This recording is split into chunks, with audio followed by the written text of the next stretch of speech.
네, 요즘 사람에게 그 가장 친한 친구가 누구냐고 물으면 많은 사람들은 스마트폰이라고 대답할지도 모르겠습니다.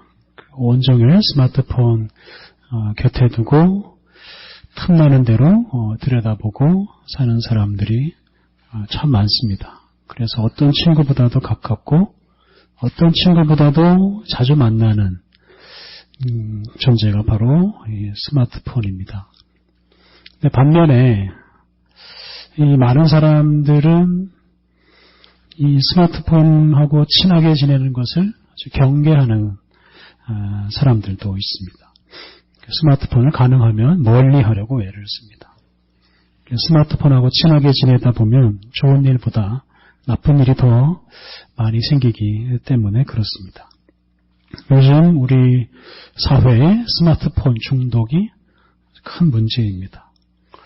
그 스마트폰에 중독되어서 일상적인 일을 제대로 못하는 사람이 국민 8명 중에 1명꼴입니다. 그 수를 따지면 600만 정도가 이 스마트폰에 얽매여서 제대로 생활을 못합니다. 그 중에는 12만 명이나 되는 그 유아들, 어린이들, 학교 들어가지 않은 아이들도 있습니다. 그 아기를 달래기 위해서 이렇게 반복적으로 스마트폰으로 자극적인 영상을 보여주는 건 독약을 주는 거나 마찬가지다. 이런 말들도 합니다. 사람이 아니라 이런 기계, 또 물건, 이런 것하고 친하게 지내다 보면 사람이 이상해질 수가 있습니다. 사람은 역시 이 사람하고 교류하고 사람하고 대화해야만 사람다워질 수가 있습니다. 그런데 우리가 이렇게 사람을 만난다고 해서 그 사람하고 이렇게 좀 깊은 관계, 좋은 관계 맺는 게 참 쉽지는 않습니다. 우리가 길 가면서 수많은 사람을 만나지 않습니까? 그런데 그 수많은 사람들 중에 인사를 나누는 사람은 하나도 없을 때도 있습니다. 길을 가면서 만나는 낯선 사람들은 많이 만나도, 자주 만나도 별로 의미가 없습니다. 그냥 말 그대로 스쳐 지나가는 사람에 불과합니다. 식당이나 상점에서 만나는 사람도 마찬가지입니다. 얼굴은 익혔지만 제대로 대화 한번 나눠보지 못하는 그런 관계이기 때문에 아주 피상적인 관계에 그칠 수밖에 없습니다. 또 사람을 만나도 마음을 열고 대화하는 게 참 어렵습니다. 그리고 대화를 시작하고 사람과 사귄다고 해서 또 모든 사람과 또 이렇게 즐거운 관계를 맺는 것도 아닙니다. 그 카톡이나 전화번호부에 수백 명, 수천 명 그 이름이 있습니다만 그 사람들 중에 정말로 대화를 나눌 수 있는 사람 사실은 많지 않습니다. 오히려 정반대로 배신을 당하기도 하고 정신적으로나 경제적으로 상처나 손해를 입는 일도 있습니다. 아는 사람에게 그런 일을 당할 때가 많습니다. 또 어떤 사람은 그냥 아예 대놓고 공격을 하는 사람들도 있습니다. 사람을 만나는 게 그런 면에서 참 무섭기도 합니다. 요즘 국회에서 국정감사를 하고 있습니다. 그 감사장에서 벌어지는 일을 보고 있으면 마음이 참 슬퍼집니다. 그 감사장에서 많은 대화가 오고 갑니다만 그 대화하는 사람들 사이에 그 신뢰가 없습니다. 서로 잘 믿질 않습니다. 또 이해관계가 또 서로 다릅니다. 목표도 다릅니다. 국민을 위해서, 나라를 위해서 봉사한다. 이런 어떤 공통적인 인식도 보이질 않습니다. 그러다 보니까 대화하는 중에, 회의하는 중에 거짓말이 난무합니다. 심지어 막말, 욕설도 있습니다. 대화를 하면 할수록 대화하는 사람들 사이에 불신, 상처가 커지고 그래서 싸움까지도 일어나고 지켜보는 사람들은 또 그것 때문에 실망을 합니다. 저는 그런 국회에서 일어나는, 그런 국정감사장에서 일어나는 모습이 오늘날 우리 사회의 축소판이 아닌가, 그런 생각을 해보았습니다. 사람들이 만나서 서로 믿고 서로 도와주고 즐겁게 살면 좋을 텐데 오히려 그 사람 때문에 상처를 입는 것이 오늘 우리들의 현실입니다. 그것 때문인지 몰라도 그래서 사람 만나는 걸 싫어하고 혼자 사는 사람들이 점점 많아지고 특히 이렇게 스마트폰 같은 이런 기계에 애착을 갖는 사람들도 많아집니다. 우리가 사람을 만날 때마다 그 만나는 사람 때문에 기뻐하고 힘을 얻으면 얼마나 좋겠습니까? 오늘 본문에서 그렇게 사는 사람들을 만날 수가 있는데요. 그런 사람들의 모습에서 우리가 즐겁게 사람을 만나고 사귀는 그런 지혜를 함께 찾아보면 좋겠습니다. 이 누가복음은 전체적으로 보면 여행기입니다. 갈릴리 지역에서 활동하시던 예수님께서 때가 되자 예루살렘을 향해서 여행을 시작하십니다. 그리고 그 예루살렘으로 가는 여행 중에 많은 일들이 일어나는데요. 오늘 본문에 있는 이야기도 바로 그 예루살렘으로 가는 도중에 생긴 일입니다. 오늘 본문에 나오는 이 갈릴리는 갈릴리 호수를 가리키는 게 아니라 갈릴리 호수를 중심으로 하는 그 이스라엘의 북부 지역을 가리키는 용어입니다. 그리고 그 이스라엘 북부 지역 아래에 중부 지역을 가리켜서 사마리아라고 부릅니다. 그리고 그 사마리아 아래에 이스라엘 남부에 이제 유다라는 지역, 또 유다의 중심인 예루살렘이 있습니다. 그래서 갈릴리에서 예루살렘으로 가려면 그 중부 지역인 사마리아를 거쳐서 갑니다. 오늘 본문은 예수님께서 갈릴리 지역을 이제 넘어서 사마리아 지역으로 들어서는 때에 일어난 일입니다. 여러 차례 말씀드린 대로 유대인들은 이 사마리아 지방 또는 사마리아 사람들을 아주 싫어했습니다. 더러운 땅, 더러운 사람들로 여기고 멀리 했습니다. 그래서 사마리아 지방에는 아예 들어가지도 않고 사마리아 사람은 만나지도 않고 살았습니다. 그런데 예수님께서는 그 사마리아 사람들이 살고 있는 그 사마리아 땅을 거쳐서 예루살렘으로 가십니다. 그리고 그 사마리아 경계선상에서 나병 환자를 만나십니다.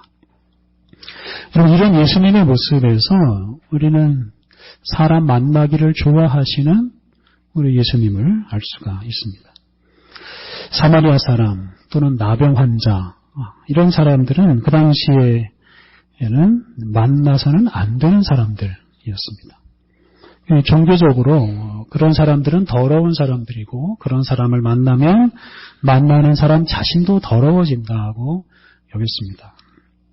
그래서 그런 사람을 멀리서라도 보면 이제 피해서 도망가는 것이 그 경건한 사람들의 생활 방식이었습니다. 그런데 예수님에게는 그런 생각이 하나도 없었습니다. 예수님은 어디를 가시든지 거기에서 사람 만나는 걸 참 좋아하셨습니다. 복음서 말씀을 읽다 보면 예수님께서 경치 좋은 곳을 찾아가셨다는 말씀은 하나도 읽을 수가 없습니다. 예수님은 늘 사람을 만나러 다니셨습니다. 그리고 만나는 사람들에게 하나님 나라를 전파하시고 하나님 나라를 선물로 주셨습니다. 예수님은 이렇게 모든 사람들에게 다가가시고 하나님 나라를 선물로 주십니다. 오늘 본문에서도 예수님께서는 바로 사마리아 지방에서 나병 환자들에게도 그런 마음으로 다가가셨습니다. 오늘 본문 12절 마지막 부분을 보면 나병 환자들이 멀리 서서 예수님께 요청을 합니다. 나병 환자들이 이렇게 멀리 서서 요청하는 것은, 가까이 다가가지 못하는 것은 그 당시 사회적인 인식 때문입니다. 나병 환자들도 다른 사람들이 자기들을 더러운 존재로 여기고 있다는 걸 잘 알고 있었기 때문에 그래서 이 나병 환자들도 함부로 다른 사람에게 다가가지를 않았습니다. 다가가면 금방 도망가 버리기도 하기 때문에 그렇습니다. 그런데 이제 뒤에 나오는 내용을 보면 나병 환자들이 예수님께 가까이 가지 않고 또 멀리 서서 말하는 또 한 가지 이유를 추측할 수가 있는데요. 이것은 이 나병 환자들의 목적이 예수님을 만나는 것에 있지 않고 예수님을 통해서 또는 예수님으로부터 그들이 원하는 것을 얻는 것에 있기 때문에 그렇습니다. 그러니까 예수님은 굳이 안 만나도 되고 예수님으로부터 뭔가 얻어내기 위해서 그냥 멀리 서서 예수님께 말씀했다는 겁니다. 예수님에게 돈을 좀 얻는다거나 또 예수님에게서 기적적으로 나병을 치유받는 것을 원했을 뿐이지 예수님께 가까이 다가가는 것은 사실 원치 않는 일이었습니다. 길에서 구걸하는 거지는 던져주는 한두 푼 돈으로 만족할 때가 많습니다. 본문 속의 나병 환자들의 마음도 그런 마음일 수가 있습니다. 예수님 일행이 지나가니까 정 없으면 돈이라도 한 푼 던져주기를 바라고 돈을 외치는 겁니다. 나병 환자들이 큰 소리를 외친 예수 선생님이여 우리를 불쌍히 여기소서 이 말은 그냥 속된 말로 그냥 던져본 말일 수도 있습니다. 혹시라도 도움 받을 수 있지 않을까 하는 그런 생각입니다. 아마 나병 환자들은 그렇게 수없이 많이 외쳤을 겁니다. 지나가는 사람들에게 좀 도움을 달라라고 외쳤을 것이고 또 많은 사람들에게서 외면도 당했을 것입니다. 그래서 예수님 입장에서 보면 그렇게 멀리서 들려오는 그런 이 나병 환자들의 그 말에 굳이 대꾸하거나 응답할 필요가 없습니다. 다른 사람들이 그냥 지나가는 것처럼 그냥 지나갈 수도 있었습니다. 그런데 예수님께서는 그렇게 멀리 서서 당신을 부르는 사람들의 요청에 응답하시고 그들에게 다가가십니다. 당시의 보통 사람들은 나병 환자를 발견하면 도망갔습니다. 피해갔습니다. 나병 환자 때문에 더러워지면 성전에도 가지 못하고 예배도 드리지 못하기 때문에 그렇습니다. 그런데 예수님은 멀리서 들려오는 나병 환자들의 말을 들으시고 그들이 나병 환자인 것을 아시고도 그들에게 다가가시고 그들에게 또 말씀을 하십니다. 예수님께서 나병 환자들에게 가서 제사장들에게 너희 몸을 보이라고 하셨습니다. 율법을 보면 나병 환자들은 항상 이 제사장의 통제 아래에 있어야 됩니다.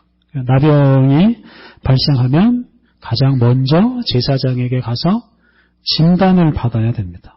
이게 나병인지 아닌지 진단을 받고 그게 나병이면 이제 동네 바깥으로 추방되어서 마을 바깥에서 살아야 됩니다. 그리고 이제 나병에서 치유된 이후에도 마찬가지입니다.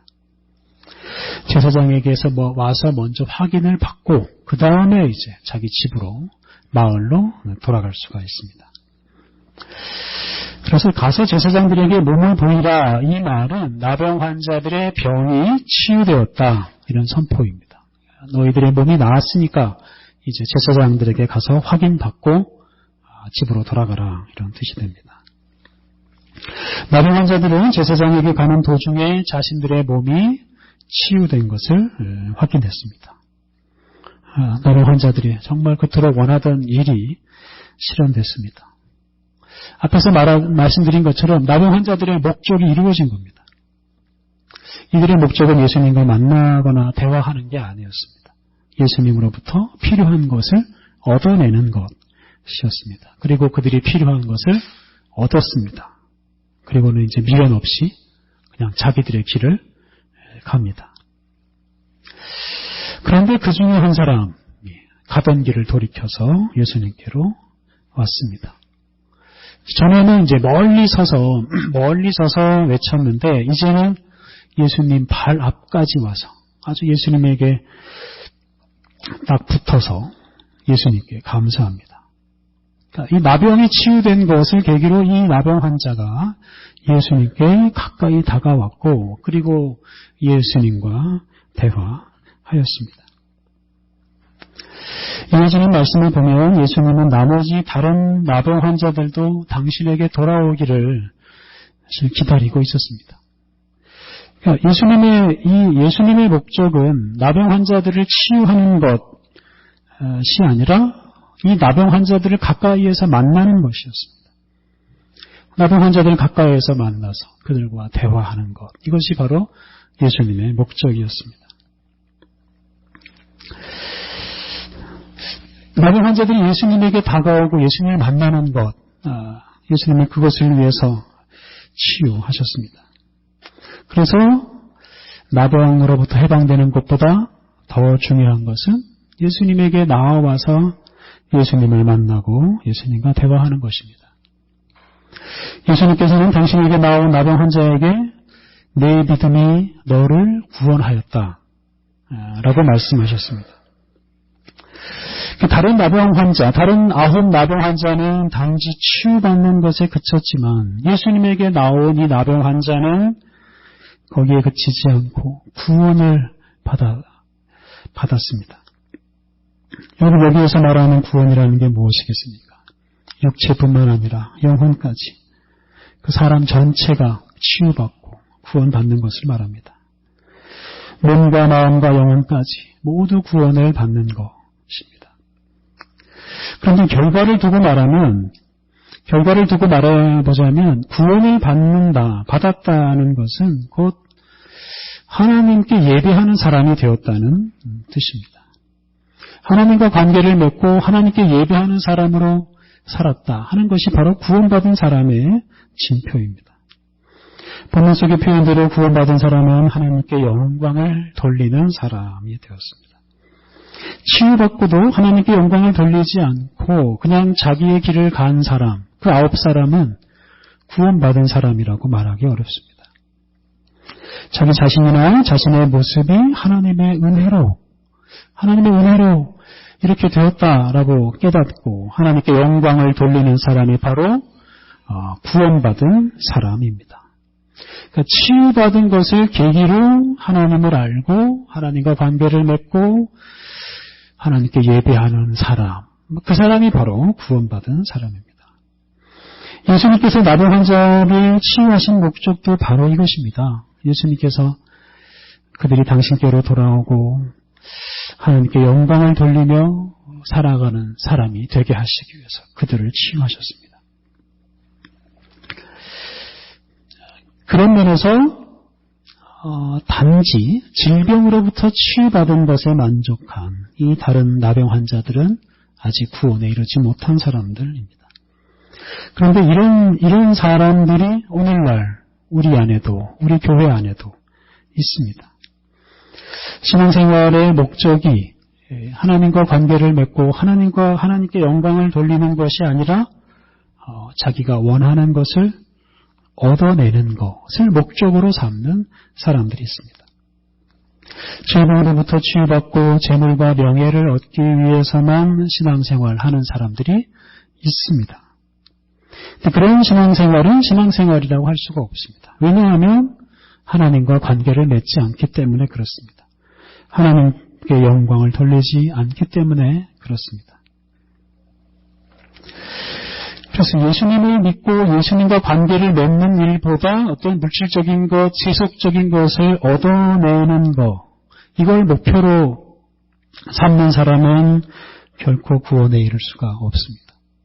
또 그런 관계보다는 그런 물질적인 것, 세속적인 것을 더 중요하게 여기는 사람들 안에서는 늘 불평과 원망이 나올 수밖에 없고, 그런 불평과 원망 속에서 만나는 사람들이 상처를 받고 망하게 되기도 합니다.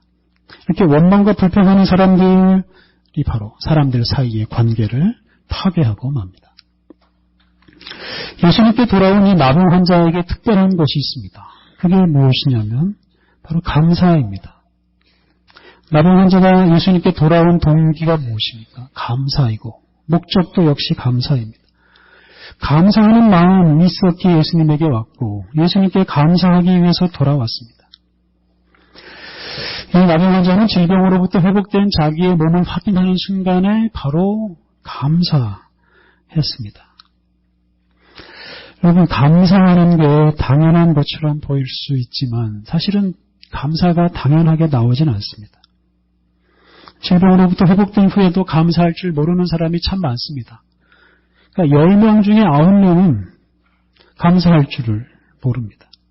질병이 없던 이전 상태로 돌아간 것이니까 그냥 당연하게 여길 수도 있습니다. 현재 자신의 모습에 대해서, 자신을 둘러싼 환경에 대해서 불평하는 것은 정말 쉽지만 감사하는 것은 참 어렵습니다. 질병으로부터 회복된 다른 나병 환자들은 자기 마을로 돌아가서 그동안 자기에게 무관심했던 친척이나 이웃들, 가족들에게 불평을 쏟아 놓을 수도 있습니다. 사람에게 욕심이라는 게 한이 없습니다. 형편이 좀 나아지면 만족하기보다는 더 나은 형편에서 살고 싶어하고, 그래서 아무리 형편이 좋아져도 만족할 줄 모르는 것이 사람입니다.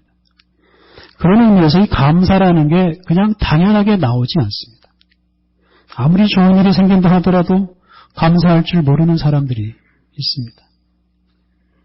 그래서 감사라는 거는 선택입니다.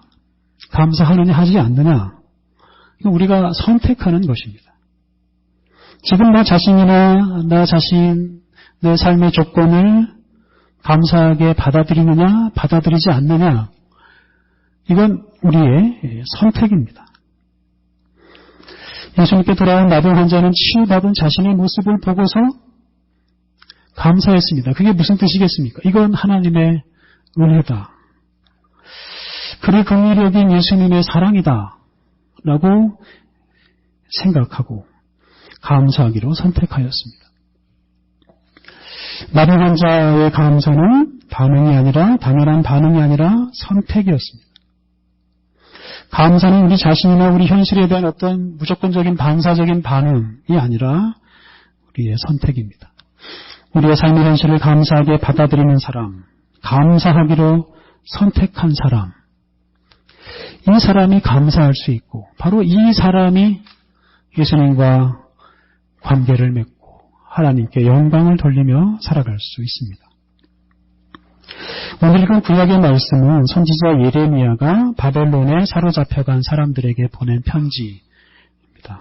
예레미야가 활동하던 그 여고니아 또는 여호야긴 시대에 이 왕을 비롯해서 많은 사람들이 바벨론 군대에게 사로잡혀서 바벨론으로 끌려갔습니다. 그런데 그 일이 있은 직후에 하나냐라는 거짓 선지자는 2년 내로 돌아온다, 이런 거짓 예언을 했습니다. 그런데 선지자 예레미야는 아니다, 그것보다 훨씬 오랫동안 있어야 된다. 그래서 바벨론에 잘 정착해라. 가서 집 짓고 밭을 가꾸고 자녀를 낳고 바벨론을 위해서 기도도 하고 그렇게 바벨론 땅에 잘 정착하고 살라고 했습니다.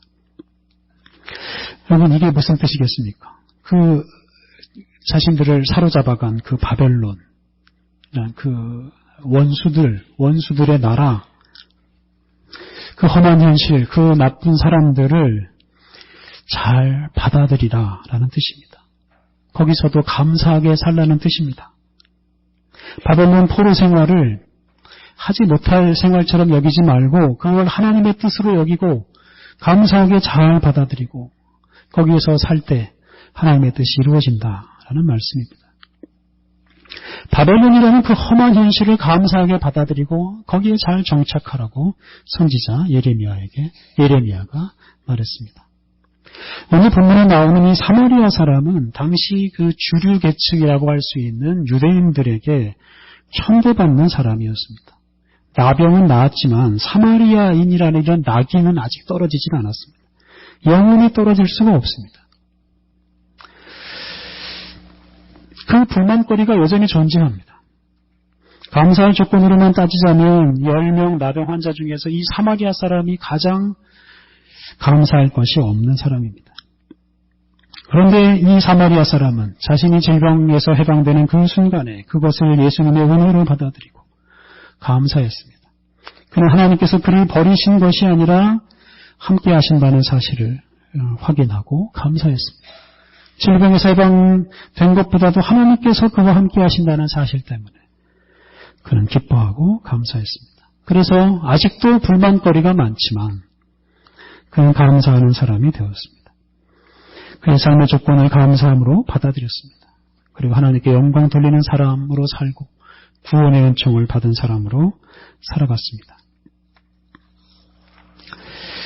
예수님께서 마병 환자를 치유한 것도 중요하지만 그보다 더 중요한 것은 바로 그 치유받은 사람이 그것을 하나님의 은혜로 여기고 감사하게 받아들이는 것, 그것은 훨씬 더 중요합니다. 예수님께서 우리에게 수없이 많은 은총을 베풀어 주시고 우리를 위해서 수많은 기적을 베풀어 주셔도 그것을 감사하지 못하고 그것을 감사한 마음으로 받아들이지 못하면 그게 무슨 소용이 있겠습니까?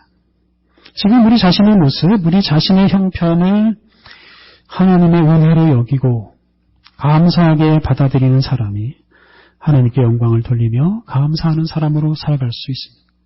그리고 그런 사람이 하나님과 기쁜 관계를 맺고 그 관계에서 나오는 기쁨을 누리면서 살아갈 수가 있습니다. 사랑하는 성도 여러분, 감사가 우리의 삶의 기초가 되어야 합니다. 사도 바울이 우리에게 이렇게 권면합니다. 골로새서 3장 17절. 또 무엇을 하든지 말에나 일에나 다 주 예수의 이름으로 하고 그를 힘입어 하나님 아버지께 감사하라. 우리는 예수님의 은혜를 충만하게 입은 사람입니다. 주님의 은혜로 우리가 세상에 태어나고 주님의 은혜로 우리가 살아가고 있습니다. 특별히 이렇게 우리가 하나님께 예배하는 사람으로 살아가고 있습니다. 예수님의 이러한 은총을 감사하게 받아들이는 사람, 그 사람이 신앙인으로 믿음의 사람으로 살아갈 수가 있습니다.